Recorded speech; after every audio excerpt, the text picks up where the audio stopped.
Darkness folded around him like a blue wall curtain. Why is it so blue? Now what? Thick and suffocating like a beaver stuck up his cave in the winter night. Doakes, I don't feel so good. It's okay, Dexter. We can get through this together.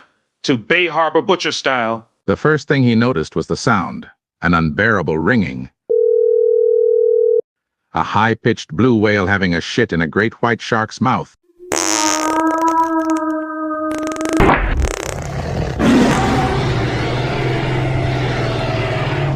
That filled his skull with the keening Mandala Loker's mouthwash of something broken. Then came the pain. It was dull at first, like a distant memory of something that should have hurt. But it rolled in slow and deliberate, spreading through his body like ink in broken cola factories in Egypt.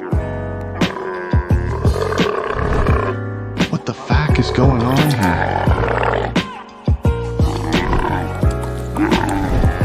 Until it, an undeniable, settled jagged into something. Moves like Jagger, moves like Jagger. He didn't know how long he'd been lying there in a flying pyramid full of cockroaches of hell.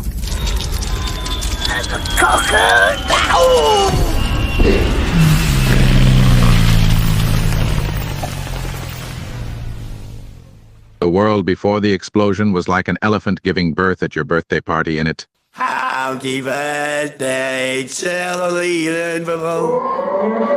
Happy birthday to the leading below. Happy birthday, my Happy birthday to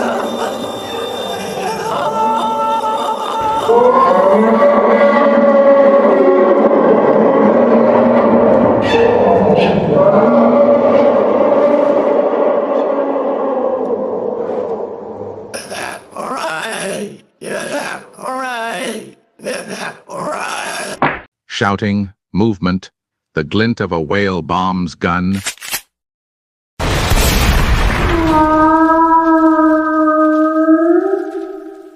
And then a pressure wave that lifted him like a rag doll before slamming him back down into the porridge computer diarrhea.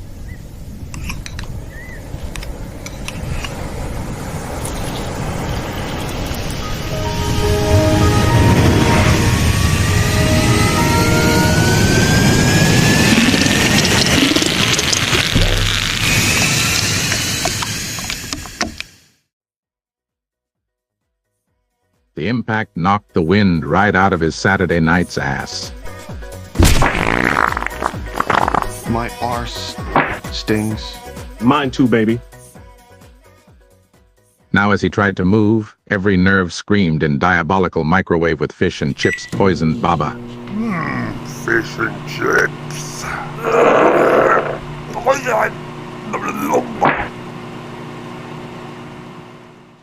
Blinking against the film of volcanic speakers and blood crusting in the bum where it belongs lashes. The bum is like an opening to hell where Satan says, "Hello, bruv."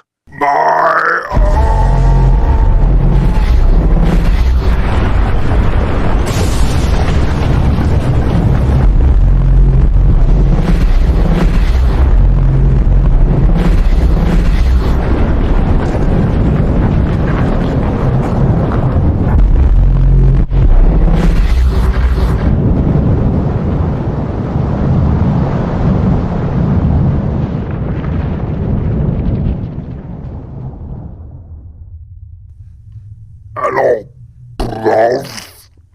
He struggled to make sense of his surroundings. The pristine white walls of the game arena were now married full of chlamydia crabs in her doo-doos with soot and debris. I go comedian.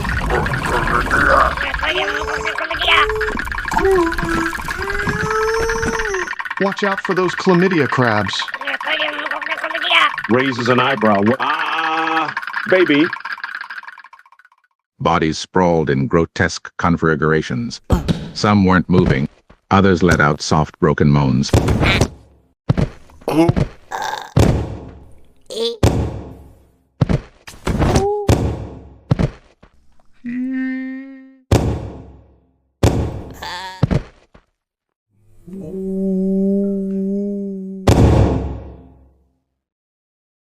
the only evidence that they were still clinging to life. Cats flying to penguins with Mars.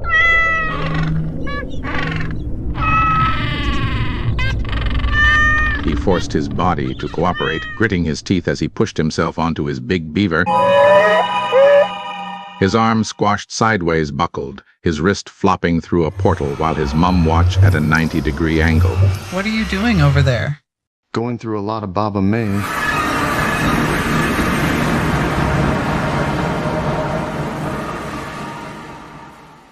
A green golden throne of cabbage tore from his throat. Wow, wow, wow. That looks like a golden throne made out of cabbages. Was it broken? Probably. But there was no time to think about that, tiny boomer. Oi, don't call me a tiny boomer. A metallic scent filled his ass. Doakes, can you sniff my arse, please? Okay, baby. It does smell like blood, all right, baby. Blood, smoke, something smelled like rotten eggs that stung the back of his throat. Yeah. Smoking rotten eggs. Fucking hate eggs, me baby. He spent like 10 minutes throwing up. His own blood ran sluggishly from a wounded earwig that was on the floor after he threw up that he ate and he become his grandma's mother and earwig adopted him. Hello, great-grandma. Warm and sticky, mingling with the dirt on his face. His chest ached like someone had taken a sledgehammer to his ribs. Every breath came with a weir whopping witch. But he was breathing in it bluda. In it bluda. That meant something really, really bad was going to happen. Atch was going to make Doakes give birth to a rhino potter. You're a wizard, Doakes. My pencil barrier? The room was no longer loud. Distant echoes of rats eventually started to die out, whilst flying cats are shitting all over the birds outside. Snapped him into clarity. The masked guards were still here. So confused, become flying pancakes and said to the front man, Where's my donkey bugs? What the fuck are you on about? that meant the game wasn't over. That meant he was still in danger whilst he crapping himself every Friday. Panic threatened to take hold, but he shoved it downstairs. I've fallen, and I can't get up. He had survived this long. He would survive this too until he died. He suddenly got up and flying humps of sand went flying up his bum. Send flying up my arse. Calm down, Dexter, baby. It's just a bit of wind, baby. Does this look like a bit of wind to you? There's literally 1,000 tons of sand going up my arse every second. Well, you're the Bay Harbor Butcher. Caused him to bend over, poop himself, and said, "Merry Christmas to you, stinky dogs." Merry Christmas, you stinky dogs. With a grunt of pain, he rolled onto his side, dragging himself forward inch by agonizing inch. His vision blurred, either from blood loss or sheer exhaustion, but he kept going. He fell over, and a bunch of wet gas came flying out of his rear endo hole. Every breath, every movement was a battle. But he had won battles before until maybe today, that he will find his end and meet the bum holes that created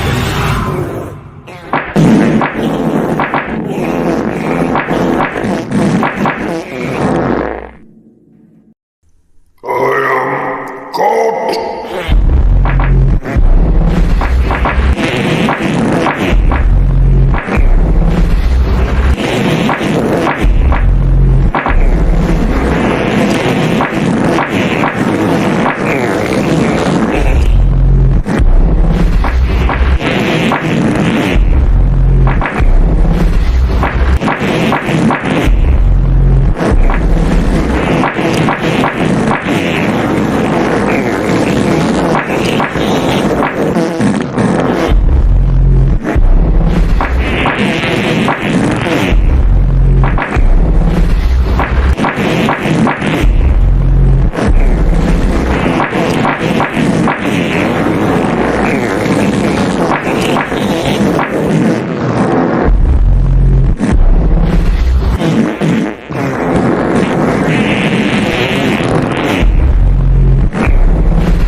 Well, today was a wild ride. A bit chaotic and messy, but we got through it, didn't we? It's just one of those days where you gotta take it as it comes, deal with the whack-a-mole and keep moving. That's life, right?